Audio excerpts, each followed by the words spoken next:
Welcome to Just Break Up, the podcast about love, heartbreak, and all the relationship advice you don't want to hear. My name is Sierra DeMulder. And I'm Sam Blackwell, and today we're going to answer a letter from somebody who's wondering if she should break up with her friend after a terrible trip together. But before we begin, we just want to give you our Surgeon General's warning, which is that Sierra and I are not licensed mental health practitioners. No, we are not. We are not professionals. We are not trained in any of this. We are friends. So it gives us like a little bit of like we are friends. That's true. Yeah, we have had other friends too. So it's not just. And we've traveled with friends. We have traveled. Yes, with friends and with each other. So yes.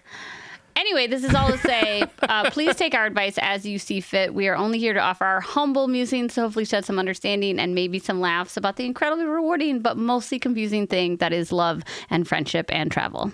Absolutely. All right, we're going to get directly into today's letter, which comes from Lost in Friendship, whose pronouns are she, her, who is writing from UK, hun.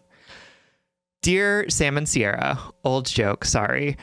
First of all, thank you for the work that you do. I've been tuning in since 2020, and you guys have been a great part of my growth these past few years. To my question, is it okay to end a friendship without communicating it to the other person? For context, my friend, whom we'll call friend, and I did a 5-day trip together a few weeks ago. We've known each other for 3 years while working together, traveled as a group with other friends before, and managed to sustain a close friendship even though I quit my job almost a year ago. They love planning and created a spreadsheet for the trip months before. I thought it was a good idea, as it's always good to have as much information about the place, especially me being celiac when looking for places to eat. Friend has some kind of OCD. I've completely forgotten the specific type they've told me, which I think it's important to mention, as well as high anxiety, which I didn't know made them super controlling. And that's when we get to what happened on the trip itself. From the small things of always wanting to walk ahead of me, even though we were leisurely getting to know a new city, giving me a 1-hour timer when I wanted to go cold water swimming, not wanting to go eat in places I suggested because, quote, they were not beautiful, to sharing every anxious thought that they had in their mind every single second, which is not helpful for someone like me as a fellow anxious person, even though I have worked so hard in feeling secure of myself. What hurt me the most was when another friend of mine, we'll call her Sig, who lives 20 minutes away from where we were, invited us over to her town for lunch. I thought it was a great idea. However, when telling friend, they short-circuited. They started saying hurtful things like, there's nothing to see in that town.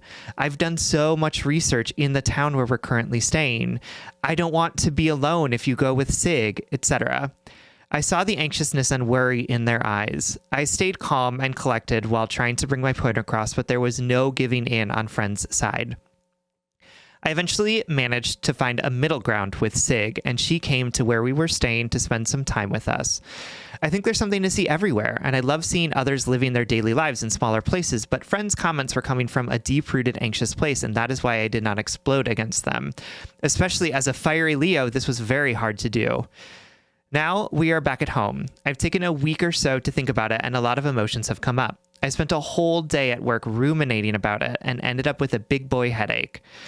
Something inside of me is telling me to end the friendship, not because we cannot travel well together, but because while traveling, I saw a part of friend that I hadn't before.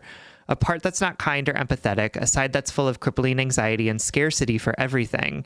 Since we've known each other, I've always tried to listen without judgment, but it's gotten to a point where it's weighing negatively on me. They are not doing things to get better, not even acknowledging what they did. Friend only saw their part and said they really enjoyed the trip without being even able to read my face when I was not having a good time because I was so trapped in their plans and was scared they'd short circuit again if I spoke up. I've been quite distant with them these weeks as I've been taking time to process. The mature side of me is telling me I should at least text them, if not meet up to talk about it. However, there's another side of me that just wants to let it die off. I don't see the point on giving feedback to someone who's so oblivious and who's not going to take it. Should I do it for my own peace? I'm scared that if I do it, knowing my previous experiences with other people telling friend off, because friend put themselves as the victim and spirals into anxiety very quickly while being quite destructive and not seeing the other's version at all.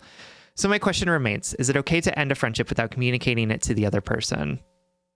All right, my darling. Thank you so much for writing, for trusting us with this letter. And I'm sorry you had such a bummer of a vacation. That sounded frustrating, and it sounded disappointing, and it sounded confusing. And I think all of your questions and feelings are valid.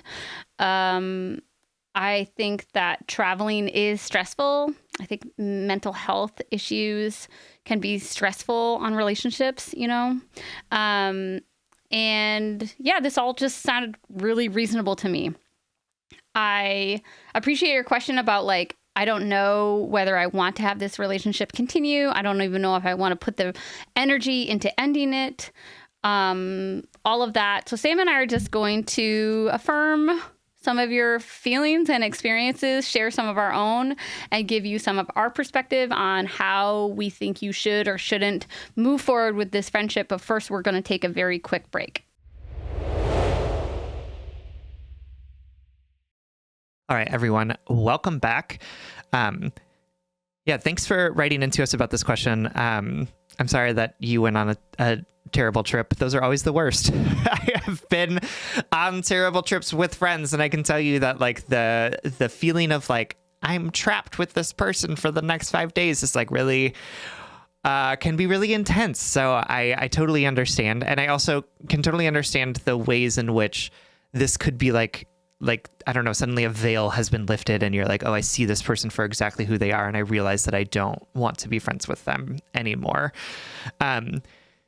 I think that like I want to just name that I probably over-index on trying to like continue to be in relationship with folks that I know are struggling with mental health or like emotional dysregulation because of my experience as the child of somebody who struggled with mental health, right? Like, I think that I am like deeply trained to be like, okay, let me empathize and then understand and then figure out how to continue relationship with you, right? Because that's what I had to do with my dad for a long period of my life. And so I want to just like name that I think that it's really acceptable and understandable to not want to be friends with this person. And also, I think that there are tools at your disposal to help you consider whether or not this person is worth putting in the effort to figure out how to hold them in their complexity.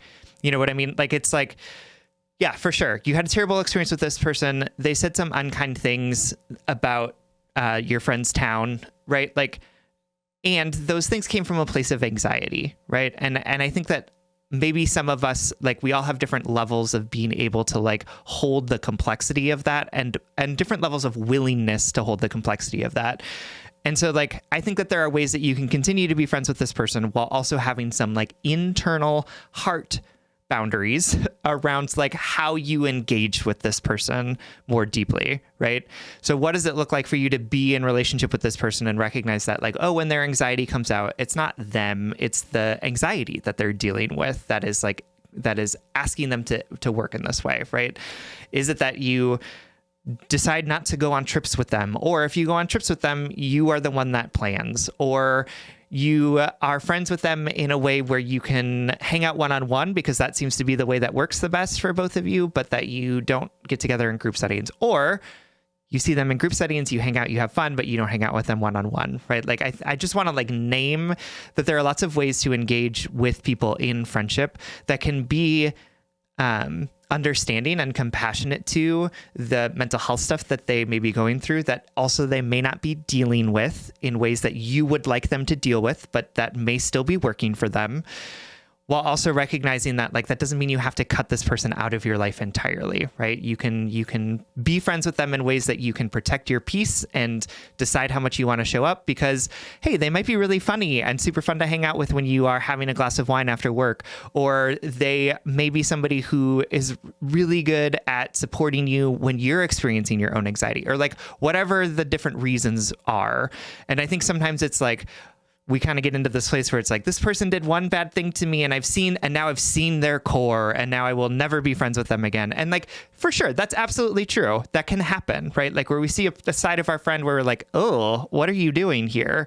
And I also want to like open up to the idea that like friendship can look different, and that like we can be compassionate and accommodating to our friends' needs and styles and ways of being that doesn't mean that we have to be best friends with them in the way that we would maybe want to, but that can like create space for them to coexist and be in relationship with us, despite the fact that they might be, or actually maybe because of the fact that they might be struggling with anxiety or with OCD or with a really bad breakup or whatever it might be.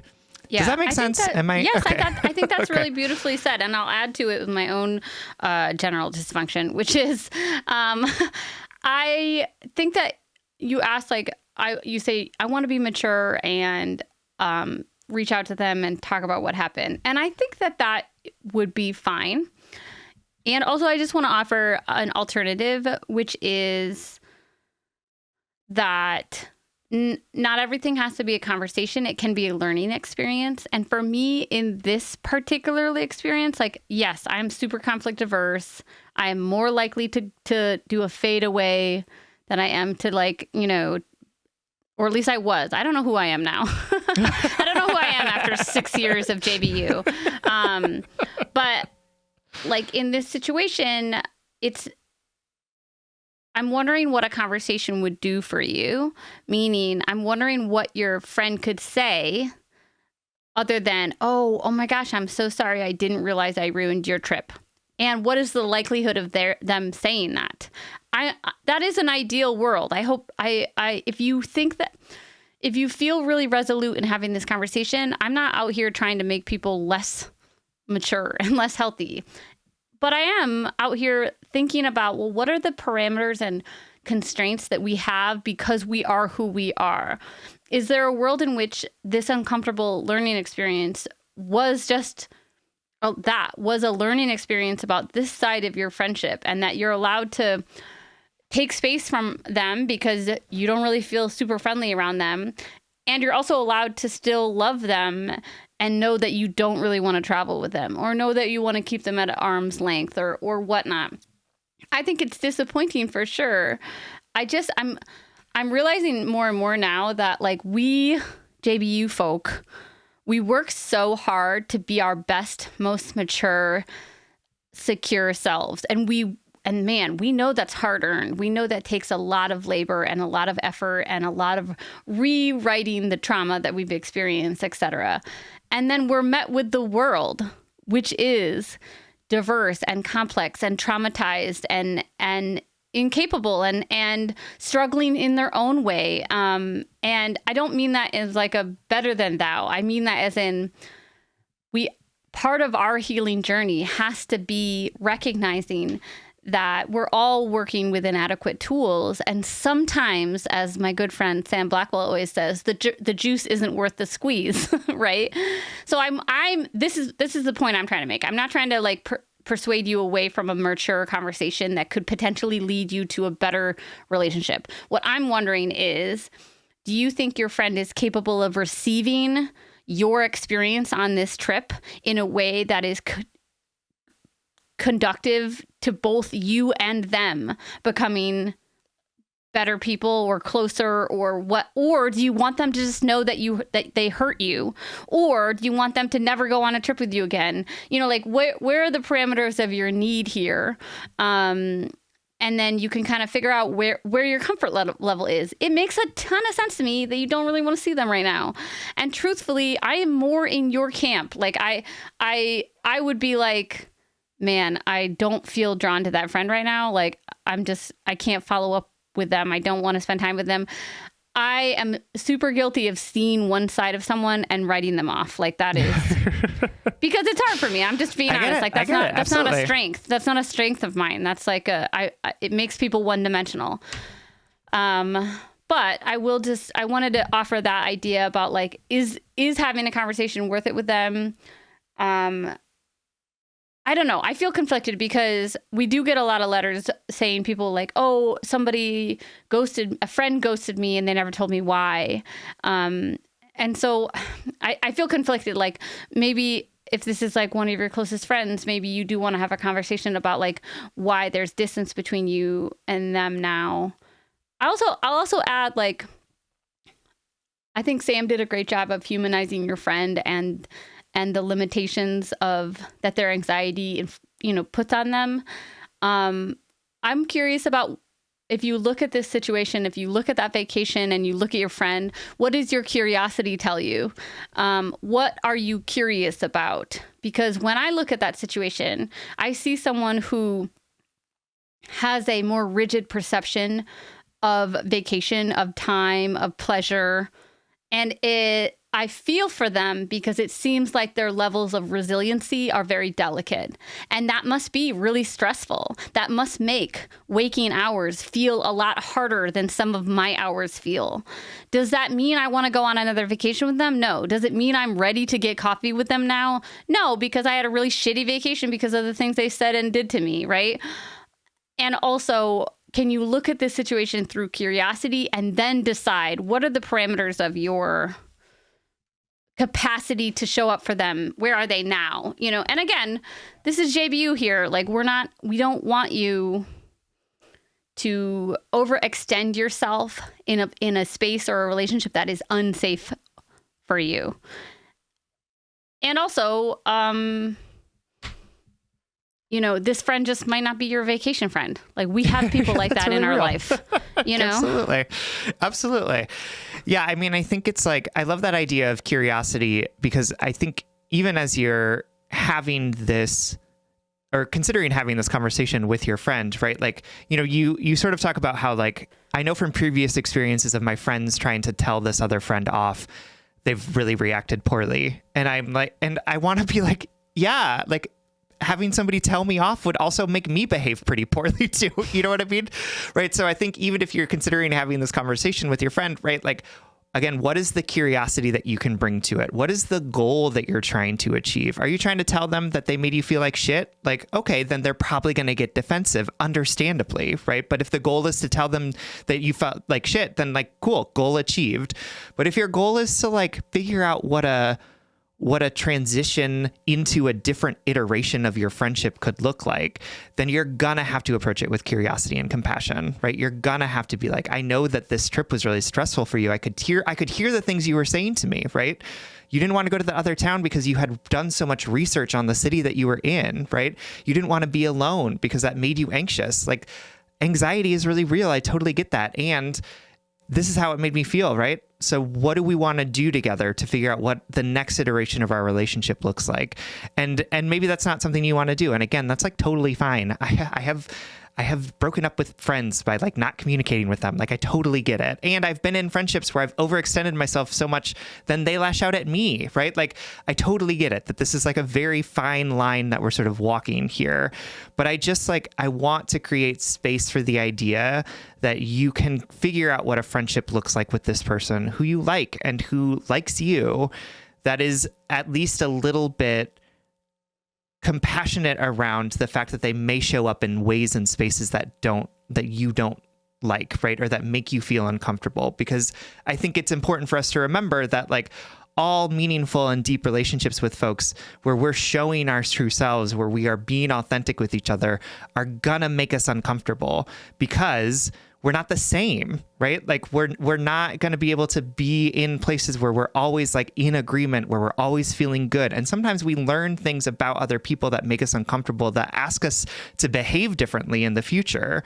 But that doesn't mean that we need to, like, throw out a whole friendship over what might be one bad experience with them, or a place where they behaved badly in a way that made us uncomfortable, right? Like, we're capable of figuring out how to practice curiosity and creativity about how relationships can fit without necessarily needing to assign them, like, a yes, you are my friend, no, you are not my friend, and this is what either of those categories look like for me. Yes. Yeah. But anyway, if, like, this person, like, is really stressing you out, like, I don't, I really am not trying to. And at the end of the day, not all people are for us. Yeah, for sure. 99% of people aren't for us. So, like, just perfectly as Sam said, like, this is complicated. There's a lot going on here, and hopefully we just gave you some perspective to help. You know, this is what it's about. It's about validating your own feelings so that you can begin the act of self-care or self-actualization, right? Like, it's affirming what's real to us, affirming what's important, looking out into the world with curiosity and compassion, and then deciding which where do we fit in all of it, right? So it's more than just a yes or no. And it's been a minute since we went so hard on a friendship conversation, friendship question. We're like really in it. Yeah, but it's true. Like, this is like my worst nightmare, a stressful vacation. Oh, seriously, absolutely. And then like it's like I already have to do that friend. enough with my family. Like, I don't want to have to do it with my friends. Okay, y'all.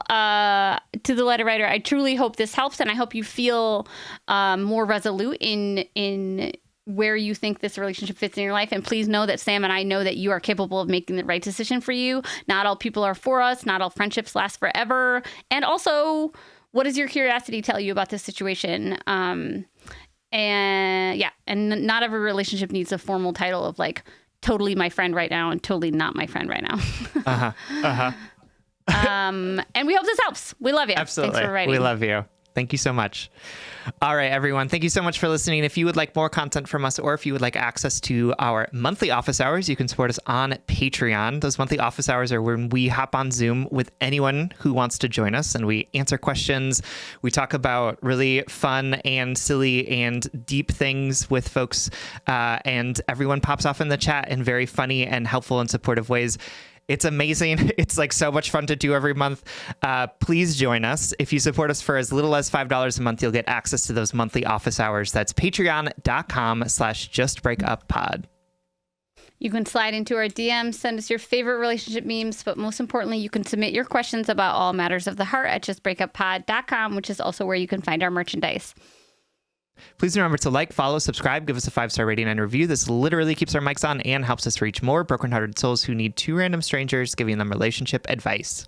Just Break Up is a production of Duvid Media, original music, recording, producing, editing, all magical things by our good friend Spencer Worth Davis. Make sure to check out his podcasts and his music. And remember, it's okay for you to have an experience that reveals a new side of someone to you that ultimately changes your perspective of that person.